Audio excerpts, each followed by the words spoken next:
Inshuti namwe bakunzi ba Holy Mountain TV tubanje kubashimira uburyo mudukurikirana muri benshi mu mingi itandukanye aho tubahaye n'ikaze turi muri conference y'abagwizatunga iri kwirabera muri New Creation Church aho tugiye gukurikirana bamwe mu bateguye iyo conference badushikiriza impamvu yatumye bategura bino vyigwa ku bwa benshi.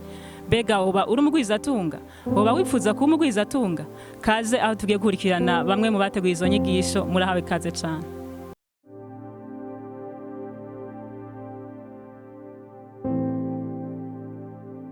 Holy Mountain TV.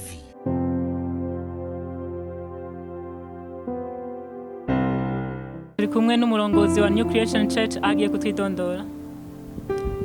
Ndabaramukije ndi Pasteur Dr Chantal INAMAHORO umurongozi wa New Creation Church murakoze. Murakoze cyane. Mbega ni iki cyatumye mwo kuyumvira gutanguza zino nyigisho?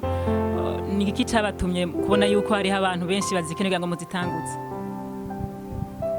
Murakoze cyane. Ijambo mu bisanzwe ni imbuto. Icyo uteye nico kimera. Iyo dushaka ko abantu bamererwa neza mu karere k'amagara, hariho icigwa twigeze kwigisha kijanye n'amagara meza niwo mugabane wawe. Muri ico gihe ico wigishije nico kiduza ukwizera k'umuntu hanyuma akakira ubushobozi bwacu. Rero iyo twigishije ivy'amagara meza abantu bakira ivy'amagara meza. Iyo twigishije ivyo kwizera no gusenga abantu barakira gusenga bakakugenderamo. Iyo twigishije ibijanye n'amafinance abantu sukuvuga ngo bayakira va hanze, tubamenyesha potentiel iri muri bo hanyuma ikabashoboza kuko bamenya ingene bashobora kubigenderamo. Murakoze. Turabona ni benshi bavuye atandukanye bavuye magrize atandukanye baje gukurikirana zino nyigisho. Mbega ejo habo murashobora kubakurikirana kugira ngo menye ko nabo bazishize mu ngiro? Ego cyane kubera nibaza ko turaza kubandika tubakurikirana, ariko cyane twahereye no ngaha indani kugira ngo Imana mu bisanzwe ntiyavuze ngo tugire excellence mu byo twita impwemu gusa byo gusenga no kuvuga mu ndimi no gutanga no gukiza abagwayi gusa, ariko ishaka ko tugira excellence hose. Nuvuga ngo uje wese turashobora kumukurikirana kuko si benshi cyane. Murakoze cyane. Mbega murafise icizere yuko hamwe na zino nyigisho bari kwararonka no munsi murafise icizere cyane yuko ejo habo bagiye kubandanya batera imbere cyane bivuye mu zino nyigisho bakuye hano? Ego cyane kuko icambere ofete ni kudiscoveringa no kumenya ikintu kiri muri wewe, ukamenya iyo potentiel iri muri wewe. Musanze umuntu wese igikorwa cyarahejeje kurangira nkuko amashengero menshi avyigisha, arigisha yuko Kristo yihinduye umworo kugira ngo adutungishe. Ico n'ukuri kutagabanije, ariko rero kugira ubishikire ku mugaragaro urakeneye umuntu akurongora, urakeneye ukorienta, urakeneye ukwereka ama strategy, urakeneye ukwereka ingene ico kintu waronse muri wewe kija ku mugaragaro. Ndasi cizere kinini kubera iyo mu bisanzwe Kristo yavuze ngo repentez-vous, no kuvuga ngo changer mind yanyu na idea kugira ngo mushike ku kindi kintu gishasha. Ego cyane ndasi cizere. Turakunze kumva benshi mu bakijijwe babugenda baravuga yuko bahezagiwe umugisha bawufise ariko ugasanga ntibariko barakora. Mbega nawe hari akaja mushobora kubabwira? Urakoze cyane kumbaza ico kibazo. Mu bisanzwe ijambo ry'Imana nyene indani rivuga ngo udakora ntakarye. Haleluya. Nurumva rero turakeneye ivyo Imana yadushize muri twebwe kubishira ku mugaragaro. Mu bisanzwe igihe yabwira umusavyi w'Imana ati genda urabe Paulo ahari hanyuma umufashe ari Sauli, yacaguma yicaye ngo bimusangaho ntivyari gukunda. Yategerezwa guhaguruka agakora kugira ashira ivyiwe ku mugaragaro. Mu bisanzwe baratubwira ko namwe mutwahawe ni mwe mu ubwenge, ariko utagiye mu ishuri ngo wige cyangwa utagiye mu ishuri ngo upasi ikibazo ukeneye gupasa ikibazo ugacuguma wicaye ngaho onye ntuzoshobora gukora. Uteza kubanza kugenda ugapasa ikibazo bwa bubwenge ukabushirana action. Rero nubu udakora ntakarya, ariko sugukora uko ariko kose tuko tubigisha ama strategy yingene bashobora gukora bikaba effective bikazana umusaruro munini. Murakoze. Twabonye mu nyigisho mwatunganije teme ivuga ngo Chrétien Entrepreneur. Ijambo ry'Imana yatubwira yuko hahiriwe umworo. Ahandi nawe iravuga ngo biroroshe yuko ingamiya yoca mu zuru ry'urushinge gusumba aho umutunzi yoja mu bwami bw'Imana. Mbega birashoboka yuko umukirisu aho mugwiza atunga? murakoze cyane. Bwa mbere rirya jambo rivuga ngo harahiriwe umworo kuko ubwami bwo mu ijuru ari ubwiwiwe. Nashaka kukubwira yuko tujya interprete uko utariko, kubera ijambo ry'Imana rivuga ngo wewe uri umworo ukamenya amaprincipe y'ubwami urahiriwe kuko ntushobora kuguma mu bworo bwawe, kuko mu bisanzwe ikintu cyazanye Kristo ngo yihinduye umworo kugira ngo adutungishe. Mu kudutungisha si ubundi buryo acamo, aduha iciyumviro. Ico ciyumviro yavuze Imana ikiture mu bwa mbere na mbere, yavuze ngo soyez féconds, ni muvyare iciyumviro, hanyuma cimultiplier, nimwacimultiplier cuzura isi, hanyuma muyasujetise. Ofete Imana yonyene mu ciyumviro cayo irakeneye ko umuntu aba umutunzi, kuko ntushobora gufinansa ubwami bw'Imana udafise ubutunzi.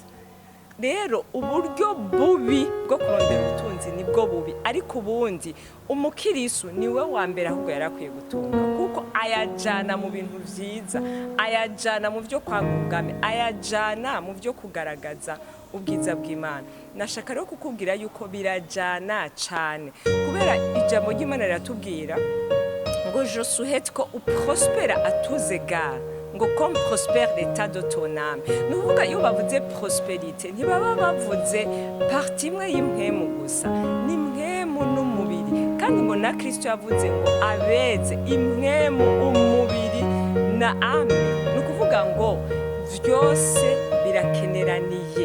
Ntidushobora mu bisanzwe nk'ubu muko organize conference, aha hantu turiko turakorera turahariha. Ubwami bw'Imana umengo buri gratuit, muga hariho ikiguzi derrière. Ni nka kujya bavuga ngo ama vaccin ni gratuit bayatanga ku buntu, muga hari umuntu derrière yayarishe. Nico gituma rero ubwami bw'Imana burakeneye kuba finance. Iyo tworganije ibikorane hariya anye ku ma stade, turariha ama micro, turariha ama bafre, turariha ibindi bintu, turafasha abantu bagafungura. Nukuvuga ngo umukirisu niwe wa mbere yarakwiye ko bijana impemu n'umushaka, uko bitaboneka nivyo bishiraho ibiboneka. Kandi iyo ugiye urakurikirana ba Aburahamu bari batunze cyane, ba Salomo bari batunze. Nukuvuga ngo birajana, kuko niwitwa ngo Imana yawe irashoboye, hanyuma ugaca uja gusabiriza ngo Imana yanje irashoboye, ngo numfashe undihire bus, ngo Imana yanje irashoboye, ngo numfashe undihire impuzu, ni ibintu umengo biri contradictoire. Rero twebwe ico turiko turasigurira abantu, tubasugurira yuko hariho potentiel inyegeje muri bo. Potentiel isobanura yuko ngo ni force iri muri wewe utaratangura gukoresha, tukabereka kugira ngo bayidécouvre. Nibamara kuyidécouvre bumva ico kintu bafitiye passion, hama tubereke stratégie bashobora gukoresha kugira ngo bave muri ubwo bukene. Narahezagiwe, birajanye cyane. Urakoze cyane. Turakunze kumva ahantu hamwe hamwe ugasanga umuntu arigisha ibintu ariko ugasanga ntaho arabikora kugira ngo yereke akarorero abandi. Bega namwe mujanye no kugwiza, mujanye no kumugwiza tunga, aho kare namwe muragakoreramo? Ndagakoreramo cyane, nkuko twize twavuze ko Imana iguha iciyumviro. Uno munsi bigishije cyane kuguha iciyumviro kijanye no kugira commerce. Nanje Imana yampaye iciyumviro kijanye no gukora amaprojet. Nkerabura amaprojet akareusisa, abantu bagashobora kuronka akazi, ama ONG agashobora gukura abantu mu bukene. Ayo mahera twinjiza mu gihugu akaba amahera en francs dollars, agashobora gufasha au niveau ya berbe amahera kinjira. Shaka gutanga nk'uburorero butatu juste bwabaye atamyaka 2 irahera ko nashoboye kuganya projet ya 23 millions de dollars, ni equivalent y'amahera atari makenye cyane. Nasuye kuganya indi projet ya 1,500,000 euros, n'indi projet ya 1,500,000 dollars. Nukuvuga ngo naho bigishije mu karere ko gukora gusa kudandaza, hari undi hiciyumviro kijanye no mu karere k'ubwenge. Nico gituma dushaka kumenyesha abantu nibamenye kinyegeje muri bo, aba ari cyo bakoresha, nibamara kugikoresha kibazanira umusaruro. Ngo nimufekonde, donc nimuzane ico ciyumviro mukivyare, nimwamara kukivyara kigwire n'icagura cyuzurisi. Nukuvuga ngo muri ico gihe maze kuganya amaprojet ashobora gutuma 6 millions de dollars bayikonsoma mu mwaka, urumva ko atari amahera makeya, ni equivalent ya 12 milliards apana miliyoni 12 miliyari uciye muri bebe uciye kuri marché noir ni equivalent ya 18 miliyari ukoresha ku mwaka uriko uraharura ku kwezi no kuvuga ni plus ya 1 miliyari plus ukuvuga ngo naje ndabikoreramo cyane mu burere bwose.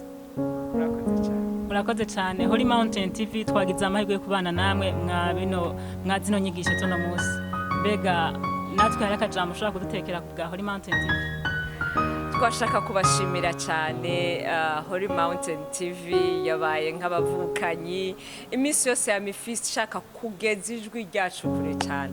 Urabizi kubimana kenshi turiyumvira gukora ibintu tukabigira mu mpome zine ariko vision yanje siyo mu mpome zine. Holy Mountain iriko ijana kure. Sinzi kubona bafre cyangwa iyi mikro uri kurampa, iyi mikro ntivuga ivyo ntavuze ariko iri amplify my voice. Nukuvuga ngo rero Holy Mountain turabashimiye cyane ko muri amplify voice yacu mukayishikana ku isi yose. Mwarahezagiwe, murakoze cyane. Imana ishishikare ibahezagira, ibahe kwaguka cyane gusumba uko vyahora, amahema yanyu yaguke mu izina rya Yesu. Murakoze cyane. Natwe Holy Mountain TV turabifurije kuguma mugera kure cyane, mukomeze kubera umugisha amahanga manini cyane. Mwarahezagiwe, murakoze cyane. Kunzi ba Holy Mountain TV turabashimiye cyane ko mwashoboye kurikirana bamwe mu bateguye inyigisho z'abagwizatunga. Tunabakeza kuko twizera ko mwacakiye ibicapo by'abagwizatunga. Mubandanye mukurikirana ku bwinshi Holy Mountain TV. Mwarahezagiwe.